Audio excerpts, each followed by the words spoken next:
So, hello guys. Nandito kami sa, ano pa nga ito? Gidam. Sa may Pleasant Hill. Bago lang ito, try lang namin siya kung masarap.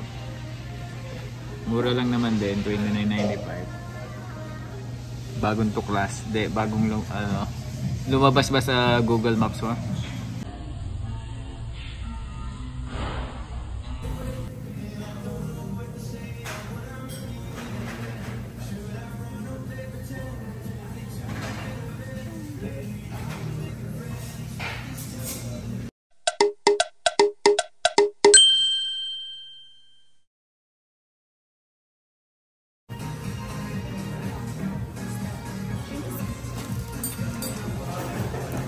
Korean naman siya, Korean. Korean siya, Korean. Baka sabihin ba nila, mali pa yung pronunciation ko. Korean po talaga yun. Ginog ko lang, Korean.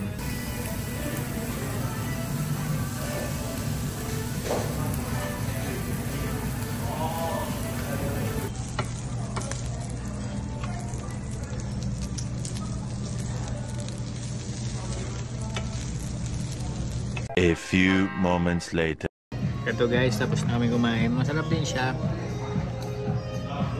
Ano masasabi mo? Sarap.